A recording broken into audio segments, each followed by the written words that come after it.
All right, let's get cooking. Welcome to the latest edition of Chin Check Sports Radio. I'm your host, JD. I want to thank you all for taking the time out to join us. And as always, we welcome any suggestions, feedback, comments, and criticisms, which improves the quality of our program, which ultimately improves your listening experience. Before we get started, I want to send all of you thank you for your tremendous support. People are slowly but surely finding out about who we are and what we do. They enjoy and respect the passion with which we speak. But as we always say, we do this because we love it, as we are simply sharing our passions with you all as we continue to build our listening army to take over the world. Here at Chin Check Sports Radio, we pride ourselves on being your go-to on YouTube for all things Dallas Cowboys, and we will continue our coverage of the 2022 Dallas Cowboys campaign. Week 3, big win on the road against NFC East big-time rival, the New York Football Giants. Let's jump right into our numbers here. Backup quarterback Cooper Rush making his second consecutive start. 21 of 31 attempts, 215 yards, 1 touchdown, no INTs.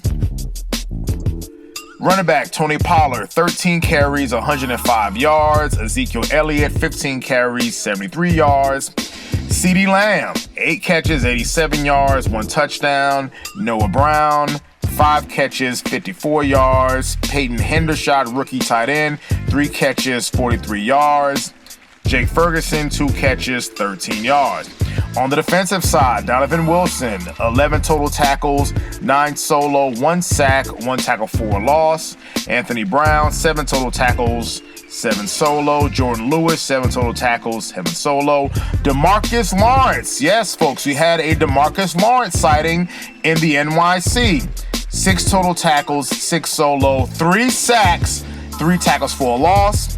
Malik Hooker, 4 total tackles, 4 solo. Leighton Vander Esch, 3 total tackles, no solo. Osa Odigozua, 2 total tackles, 2 solo. Sam Williams, 2 total tackles, 2 solo. Chauncey Golston, 2 total tackles, 1 solo.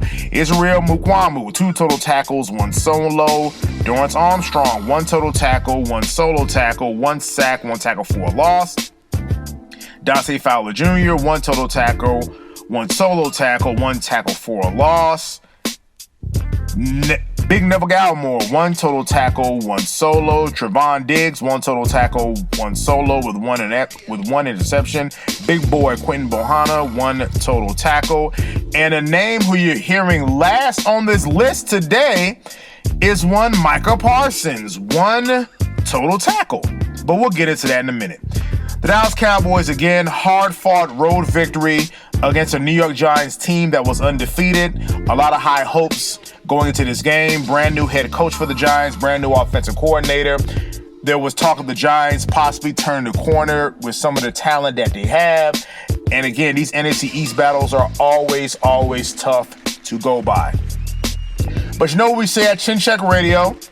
We do not gloss over wins, nor do we overreact to losses.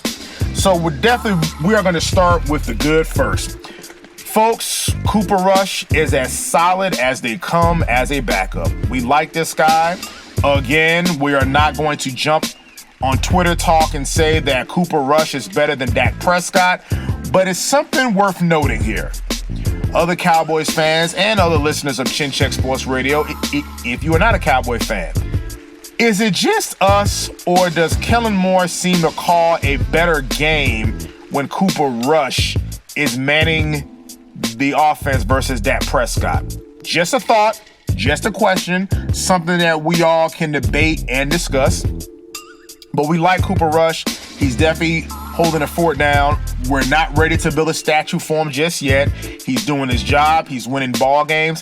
And probably most of all, well, second most important than winning ball games is he's not necessarily losing us ball games. So the team, let them keep doing what they're doing and everything will work out just fine. Folks, the offensive line that was supposed to be a weakness going into the season has held up pretty good. held up. The first game against Tampa, that was more of a Dak thing, even though they were running the football pretty well on that Tampa defense. And for some reason, the offense decided to get away from that. They played very well against the Bengals defense that can get after their quarterback, no sacks, and also had 0 sacks today.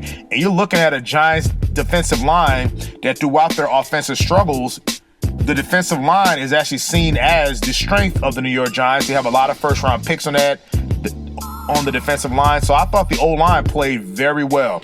Folks, this kid, Tyler Smith, we stated this.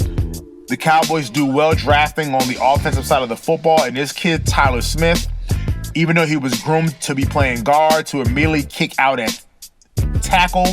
And of course, he had the one holding penalty. But as we have stated before, leave the kid in there, take our lumps with him. But I like what we see so far. And the other thing that people are not going to bring up, but this is what we do at Chin Check Radio. Did you see some of the blocks that he made downfield? Sprinting downfield. It was one play, and I forget whether it was Zeke or Tony Pollard running, but he literally got a block in the backfield and got almost 2 more blocks down the field. So the kid is athletic, he has a natural aggression, and he has a natural nastiness to him. So we like what we see out of this kid. We only hope that he continues to grow with the proper coaching, especially as he starts to fill out physically. But right now, as a raw rookie, first-round pick, the kid is playing very well. We are happy for his success. We definitely like what we see in the future. Really seems bright with this kid on the Cowboys offensive line. They put in Jason Peters. 40-year-old Jason Peters, possible Hall of Famer Jason Peters. And first play of the game when he's in, got an excellent pancake block that springs Tony Pollard for a 40-yard semi-run. So, and obviously he's probably on a pitch count because I was wondering why was he still in the game? But the Cowboys clearly found something there on that left side. They're running a lot of plays to that left side, right behind Tyler Smith, right behind one Jason Peters. So we give them all the credit in the world for that. And it's good to see Jason Peters. He kicked back inside his guard and made a few impact plays as an offensive guard, and it paid dividends immediately. Folks, the Cowboys defensive line, they are solid. These guys brought it. They brought it against the Bengals defensive line. They can make an argument, the Bengals offensive line. You can make an argument that maybe the Bengals had a bad offensive line, maybe the Giants had a bad offensive line, but consecutive weeks with sacks. And again, Micah Parsons, no sacks this week. Your big star was one DeMarcus Tank Lawrence, who we have been very critical of, both here on our broadcast and on Twitter. We paid defensive ends top dollar to make sacks, and it's been a long time since we've called his name out consistently making sacks. So it was good to see him in the backfield making plays. He got banged up a little bit. It looks like when he tripped on one of the Giants players, but definitely good to see DeMarcus Lawrence making plays, doing what he had to do, and really owning the night where more of the focus was about Micah Parsons and his comparisons with Lawrence Taylor. And folks, let me say this. We love Micah Parsons. The future is bright.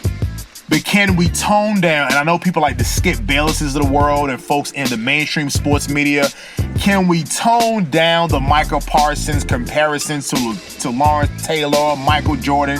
Stop. The kid is only in his second year. We love this kid, but he should not even be mentioned in the same sentence, paragraph, page, essay as a Lawrence Taylor, Derek Thomas. The list goes on. The kid is not there yet. Stop with the lofty expectations. Just let the kid be the first Micah Parsons. There's questions whether he's the best offensive player probably in the league. If you're looking at a Myles Garrett or a TJ Watt, obviously, who's now out. Leave the kid alone. Let the kid do his thing. Let the kid grow. Stop with the Lawrence Taylor and just stop. Cowboys fans, stop listening to the Skip Bayless of the world and these people to build our heads up, because even this game, Lawrence Taylor was in the house, Michael Strahan was in the house. So of course Taylor said, well, I want to see this kid for myself in person. And he was rushing the quarterback. He was getting there. He just couldn't come home with the sacks. But folks, leave it alone. Let the kid be Micah Parsons. On the defensive line, 5 sacks, 24 hurries. Again, the Cowboys defensive line and the defense really seems to be the strength of this football team. Again, 2 years ago, the defense was heavens awful, improved last year because of Micah Parsons and one Trevon Diggs, especially forcing a lot of turnovers. This year, they're definitely getting a lot of sacks. So the keys to any defense and, quite frankly, winning football is third down efficiency, turnovers, and quarterback sacks. So the Cowboys, the defensive line, it clearly is a strength. They got some goal-getters. They got some dogs. They seem to bring the heat with their front four, as well as blitzing a Donovan Wilson, as well as blitzing an Anthony Barr. So these guys definitely do their thing. So we are definitely happy for that. And it's definitely good to see, considering how bad they've been defensively the last 4, 5, 6 years. Of course, we cannot just gloss over this win. The penalties continue to be an issue for the Cowboys. Some of the penalties have to stop. Again, we talked about a holding penalty on one Tyler Smith. I'm willing to live with that. Again, rookie tackle, especially on the left side, you're facing most of the time the other team's most athletic defender or best pass rusher. So I will take our lumps with him. Matt Forniak had an early holding penalty that stalled the drive, which is why Jason Peters was inserted into the lineup, and he paid immediate dividends. There was a ridiculous call on Donovan Wilson. I don't know if he figured maybe the Giants player was throwing the ball at him. He threw the ball down. So I don't know what happened there, but he ended up getting a 15-yard penalty for unsportsmanlike conduct. Again, the refs officiating in this game was a little bit questionable. I'm going to just leave it at that. Every now and again, we definitely put on our tinfoil baseball cap, but some of the calls, especially some of the holding calls and the illegal contact calls that the Cowboys weren't getting, I'm looking at Cowboys players being grabbed, handful of jersey. The refs are not making these calls. So sometimes as a team, if you see that you're not going to get the benefit of the doubt of those calls, you're going to have to adjust and play smarter to not give the refs any ammunition to try and screw you over. Some of the things that we also have to talk about is some of the play calling. Again, a comfortable win, a 23-16 win. But really, at the end of the fourth quarter, as the Cowboys are driving, they ended up getting another field goal, which actually put them up by 10 points. Our problem was we didn't like a particular play call on third down when the Cowboys are now running. They're running out the clock, and you call a pass, which again, that should have been a penalty for holding on Noah Brown. But why didn't you just run the football? That takes more time off the clock. So those are those little things like that we had a problem with. There was a tight end who did not get out of bounds on a third down play, which you allowed the Giants to get the ball back. So it's those little things, that little attention to detail is why I feel the team is quite not where they need to be. But other than that, they have definitely did their job, and they escaped on the road, playing an NFC East rival, and definitely doing what it is that they have to do.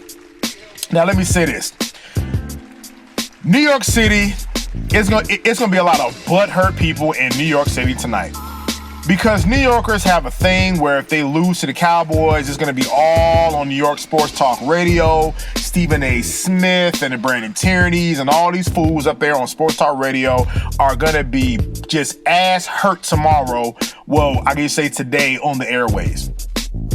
And my response is tough, because they always say we hate the Cowboys, even the Cowboys, we don't think about the Giants that much, but they hate the Cowboys, There's a couple of Cowboys fans listening to this broadcast right now, namely you, Big Warren. Yes, you sent me something trying to clown and act a fool, so let me clown and act a fool on this particular broadcast. John, so there's some other Giants fans that listen to this broadcast right now, and let me just rub it in a little bit, because I know if the Giants won, my phone will probably be ringing off the hook while I'm actually doing this broadcast. And much like the Giants players and their team and their fans, now the Giants players want to start fighting after the game. And I was noticing when they were doing the final kneel down, some of the Giants defensive linemen was pushing the Cowboys offensive linemen a little bit too hard. You could tell that kind of irritated some of the Cowboys offensive linemen, like, hey man, we're doing a victory formation. I mean, it was no need for that. It's a simple little tap, but you clearly see some of the pushing was a little bit excessive with a little bit force behind it. So what's the whole thing? We can't beat you in a football game, so we're going to beat you in a fight, which leads us to after the game, where there's clearly some type of scrum in the middle of the field when I saw a Giants player have his hand on a Cowboys player face mask and a Cowboys player helmet. Ends up coming off. So again, you can't beat us in the football field. You can't beat us within the 60 minutes of playing, but now you want to fight us after the game, or you want to be extra while we're doing a victory formation. So that doesn't surprise me. It's always been that way with Giants and their fans. And we can't beat you one way, well, you have to beat us in the fight. And in their minds, that's some type of moral victory. So it is what it is. The Dallas Cowboys 2-1.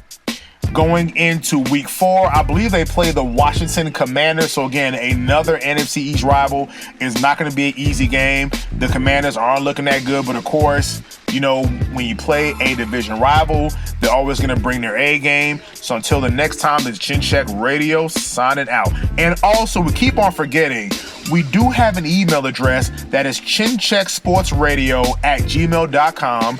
Once again, that is chinchecksportsradio@gmail.com. You can send us any emails anytime for your question, thoughts, comments, anything you wanted to comment on. If you want to tell us how bad we are, you're sick of our program, whatever you want to tell us an email, you love us, please send it to us at chinchecksportsradio@gmail.com. We'll say it again, chinchecksportsradio@gmail.com. And until the next time, we are signing out.